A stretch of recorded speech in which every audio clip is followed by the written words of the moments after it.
Hello everyone, and welcome back to the Fat Cat Scraps Boxing Podcast. I'm here with my co-host, Dewey, looking fat as cat as ever as he could possibly be. We're just going to be bringing here some more action, some more review of this weekend in boxing. I know next weekend's sort of like the boxing Super Bowl, if you will. We got Bam Rodriguez, Usyk, Dubois, and there is another fight this upcoming weekend that I'm looking forward to. Can't think of it by name at the moment. But yeah, I was really excited for the Sheeraz card. I'm calling it the Sheeraz card. I've been pretty high on Hamzah Sheeraz. Just as a personally as like a fighter that I like sort of the most, especially coming out of these Riyadh season shows. I've been high on him even since the Adamez loss. I still thought he could come back and put on a good performance against a guy like Berlanga, even though moving up in weight, it's a big fight. But I guess you still really just never know sometimes. It can vary. But I figured he would beat Berlanga. I didn't necessarily have him by knockout. But he comes in and I thought might get it done by points. He pretty much dominated him early and often. Berlanga, won a few rounds there. I'll be going up and down the card. But yeah, Sheeraz was able to knock him down a few times and really just outclass him. He gets, the whole thing about being a weight bully and things like that. But here, he just showed sometimes a simple jab, simple 1-2, working with Andy Lee, pop, pop, bang. He can really get it going. And, he kind of made light work of him. Fight against Canelo's getting up there in age. You look at a common opponent like this, that can help himself fight, especially with Sheeraz's, connection with Riyadh season and everything. We'll see. I'm very excited for him, though. Watched a few podcasts with him as well, in addition to fight interviews, fight media.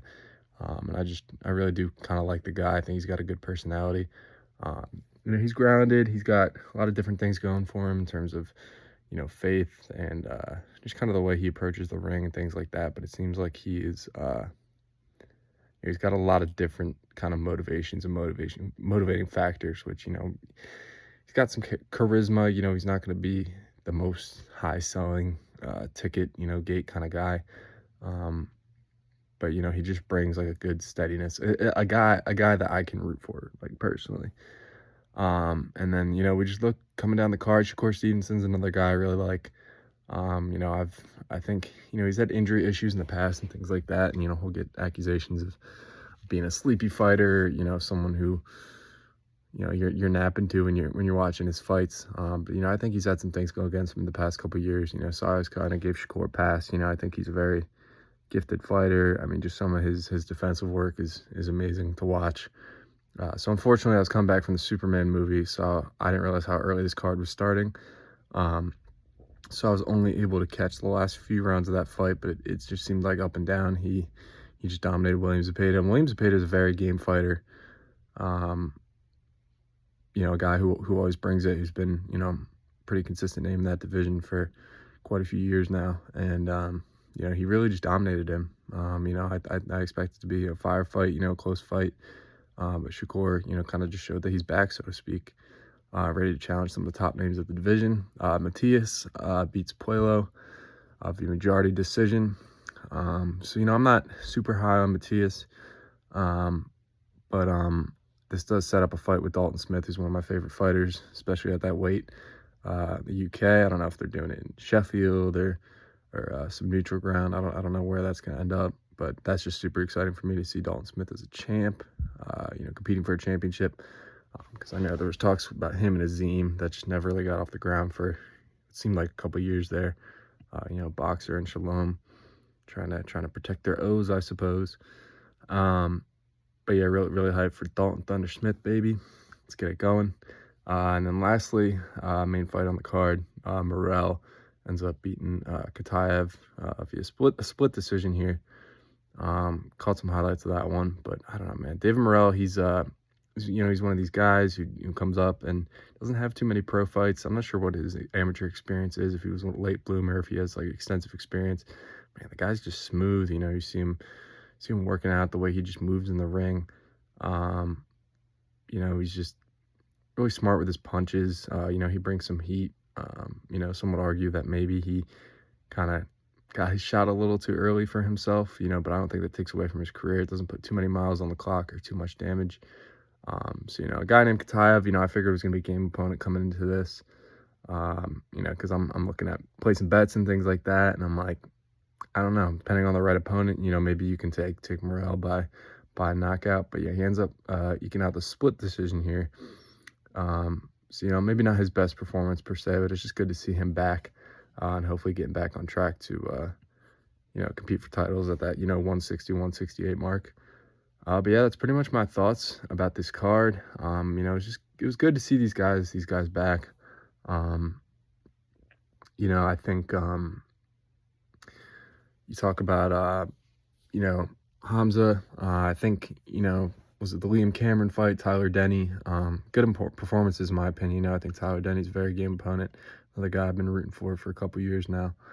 You know, but it was always asked, you know, was the weight the factor? You know, is this guy really game? You know, he ends up moving up in weight and putting on an impressive performance. You know, his guy's been in there with Emma Williams. You know, but the guy's just got solid boxing fundamentals. You know, he doesn't need to like flash you with any crazy power or sort of work rate, but he's just smooth. He's calculated. He uses his height and reach to his advantage. And yeah, sometimes you like to see that when Andy Lee gets with these guys, and you know, 1-2, 1-2. You know, simple things like that. Simple mechanics. I mean, some of those hooks he was hitting him with though were just incredibly timed. You know, you could argue, especially after the first knockdown, you know, Berlanga was just sort of walking into it at a point, but you know, Sheeraz just did the right thing. The end of the day, the game plan, just, you know, didn't matter how many rounds they were down, you know, because they knew they could knock this guy out, and you'd like to see, you know, game plans like that actually be executed, and no shame to Berlanga in that sense.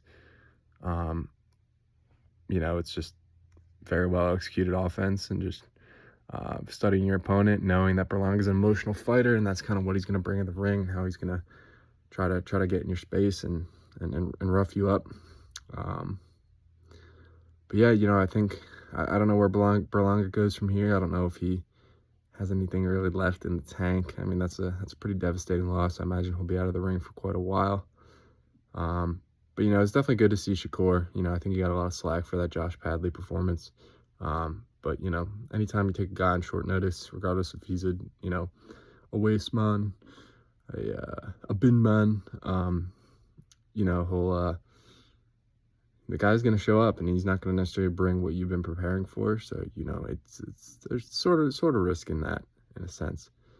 You know, I saw that with Fabio Wardley. I think Justice Huni's a lot more game possibly than a Josh Padley, but you know, I'm definitely glad. You know, I think Shakur's building up a decent resume. He's fought a lot of good guys in the division, and you know, it's a thing. If a tank isn't going to want to fight him, might as well just whoop everyone else at this point.